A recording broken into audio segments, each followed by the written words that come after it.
Hi, my name is Larry Rattan. I want to tell you the top 10 reasons why Florida family courts are very unfair and extremely expensive. I absolutely know that there are very good lawyers and judges, but there are others that help me make this list. Number 10, judges have a built-in bias. They've worked together or against each other as lawyers to lawyer or judge to lawyer for many years. Many have been drinking buddies for years. Then one day, one lawyer is given a robe and called a judge. On top of that, judges are elected officials. Every elected official loves help during election time. Did your lawyer contribute to the judge's campaign, or were they working for the other side? Judges are not saints. They are not perfect. They're lawyers with robes. Number 9, courts create huge legal fees by letting cases be drug out for many years. Many divorce cases last 3 or 4 more years. Murder trials only last 3 or 4 months, and the O.J. murder trial only lasted a little over a year. Divorce lawyers and judges are not in a hurry. Lawyers on both sides make huge profits, and judges get job security with long cases. Believe me, they are not in a hurry. Number 8, judges double the expense and hide information by making 2 cases from one divorce. They call it a partial final judgment for property and then a partial final judgment for alimony.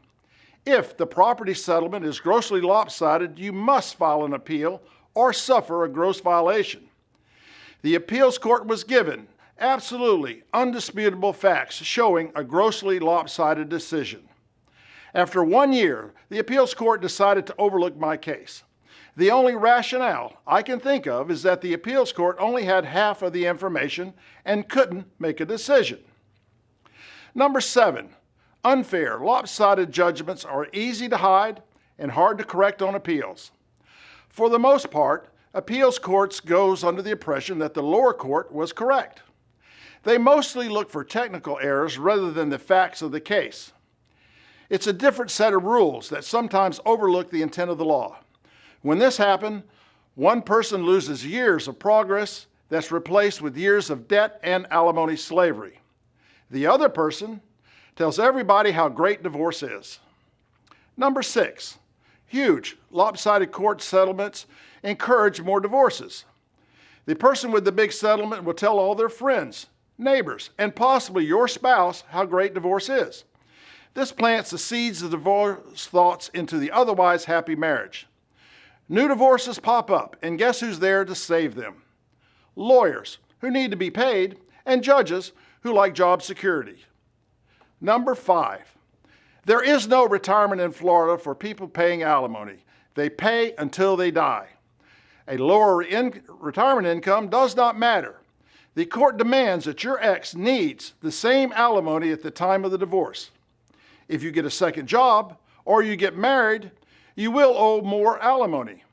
Getting married means part of your new wife's income might go to your first wife.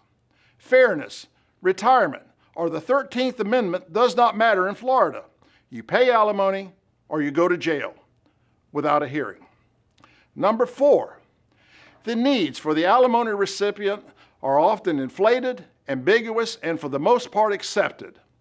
My ex's large monthly needs included jewelry, cosmetics, clothing, gifts, and of course, vacations. The courts make very little effort to make exes help pay for their dream list. They actually look for ways to increase the needs for the non-payer. My judge was offered 2 cash settlements. $91,000 for my ex, that included some bills and work from the marriage, or $240,000 for my ex that had no work, debt, or responsibilities from the marriage. The judge decided she needed $240,000 with no work, no debt, or responsibilities. That still was not enough for the court. I asked to pay settlement costs instead of alimony payments, but the judge said no. She needs $240,000 and permanent alimony until she dies. This court decision gave my ex a far better lifestyle than when we were married. By the way, my ex is the one who requested the divorce.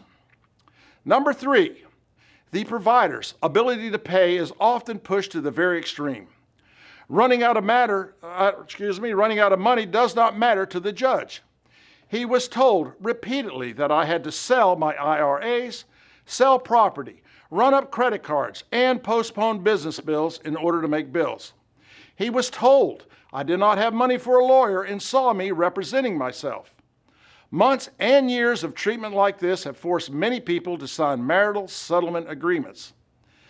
That's like starving a person until they agree to a can of soup. All marital settlement agreements should get a second look at. Number 2, the court creates a legal double standard and opposite lifestyle for each person. They have a trick to make this happen. First, they let the trial drag on for 3 or more years.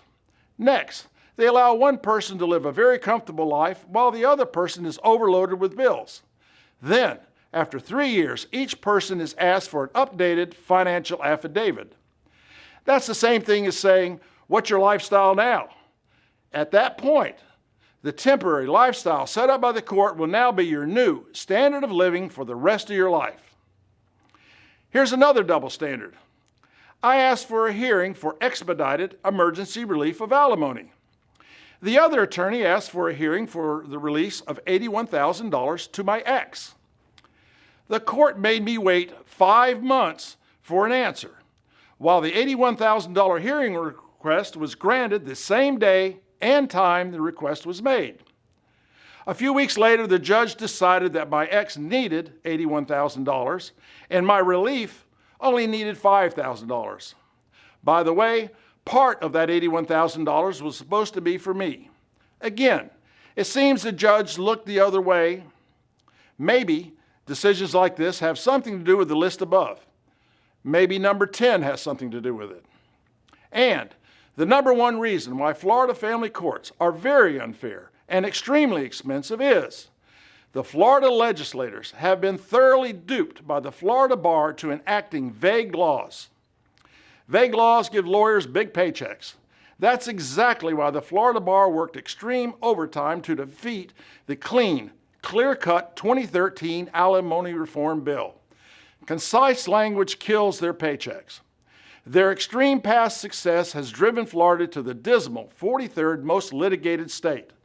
The Florida bar speakers and positions are there to make more business for their members, not to help Florida. Their success means some type of legal chaos for somebody. Because they have a unique and opposite goal for Floridians, all government tax funds that they request should be halted. Tax monies would be better spent on programs to improve our dismal 43rd most litigated state. My case is not an isolated case. Thousands of men and women suffer from ridiculous divorce laws every day. Here are a few examples. If you don't see anything else, you should see this one about a 72-year-old man, Alzheimer's patient. He's now 74, and his beautiful wife takes care of him. This is a alimony relief that tells about what really alimony is all about and how they keep it perpetuated. This is me. This will have a 7-minute video, and a lot of people tell me it's almost funny. This is a lady that pays extreme amount of money. She pays almost 70% of her income to her ex-husband. This is a man who had to raise 5 children by himself. His wife left, and he still had to pay alimony.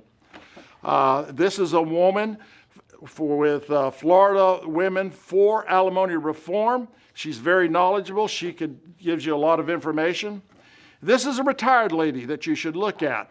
She's retired, but she had to buy another house, as I recall, and she still has to pay alimony. This particular gentleman, I might have spelt his last name wrong, but he has to live in his brother's garage, but he has to pay alimony. These people here are very nice people, and they have an equally sad story. This lady can also tell you about what they used to call the Second Wives Club. This is a young lady whose family has been destroyed because her mom has to pay alimony, and it's really a sad, sad case. This is another gentleman.